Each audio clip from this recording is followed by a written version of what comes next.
Greetings. Today I'd like to talk about chili peppers.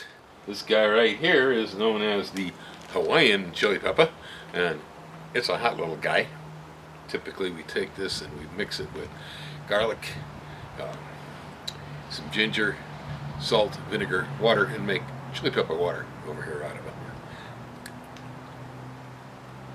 Yeah. Yeah. That's hot. Yeah. So now that I've recovered from that, right here we have a jar of the Hawaiian style chili pepper water. You see the garlic and the ginger in there, salt, vinegar. You can get a recipe for this off the web. It's pretty good stuff. I like it because unlike Tabasco sauce or some of the other chili pepper sauces, this is not sour. Okay, it's hot, it's a little salty, but mostly there's a lot of water in there. So when you add it to your food, it doesn't really change the flavor of the food much, except making it spicier. Now this little guy here is the subject of our attention and adoration. As I said, this is the Hawaiian chili pepper. It is a Capsicum chinense. Chinense is a species of chili pepper that tends to contain a lot of the really, really hot peppers.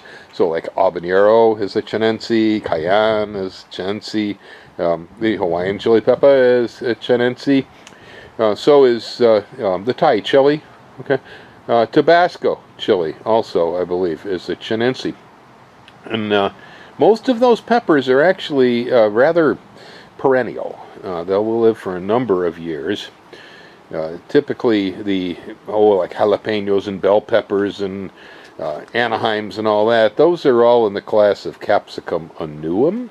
And Capsicum annuum, even in the tropics, doesn't really live over for more than a year and a half is about it.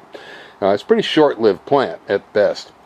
But chinense will hang in there for a long, long period of time. These Hawaiian chili peppers, we usually get about 6 years to a bush.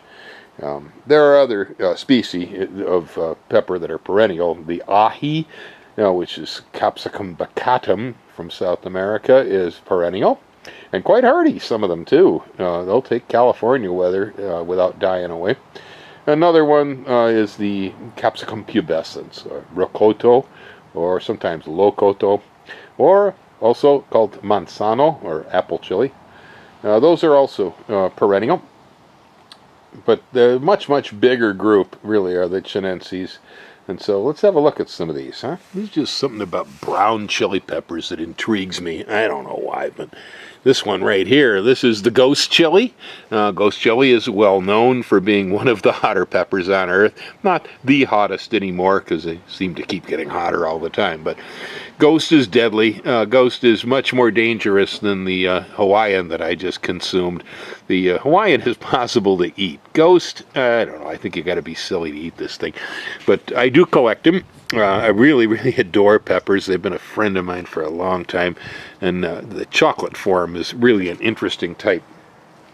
Right over here, next to it, I also have peach ghost chili.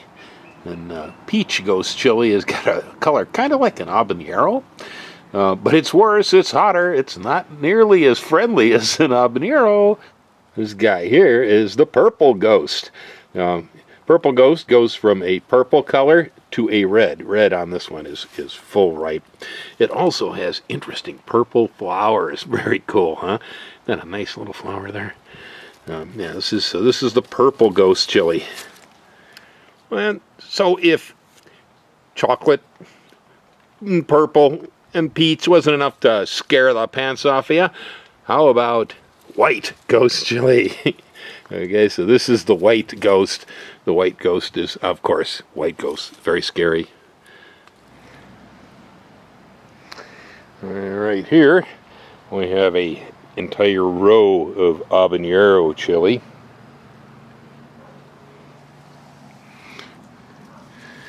These yield pretty well around here. We get nice fruitings. You can see right there, it's a hole pecked in that one. There's another hole pecked in this one here.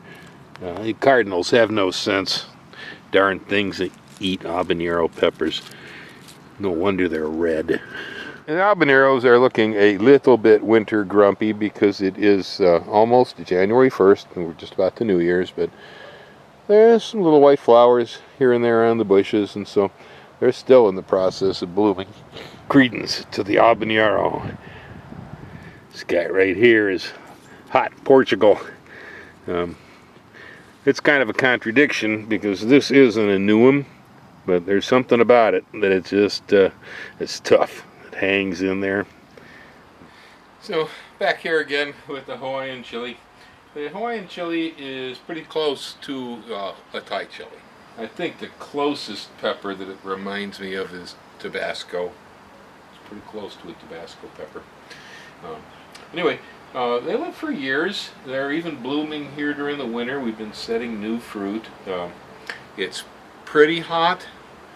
Not too hot to be used in food, though, which is the important point here. Some of these chilies that we just looked at, those things are so hot, they really are next to impossible to use. They are difficult. The habanero has a fabulous flavor and aroma, but you can only put a little bit of it in food, otherwise you're going to hurt yourself. So, a little bit of chili goes a long way. A little bit of chili is really good for you. A lot of vitamin C, a lot of vitamin A. It stimulates the system and gets everything moving. Great blood purifiers. Just great plants in general. Really wonderful. So there's chili peppers for today. Happy gardening. Hang loose.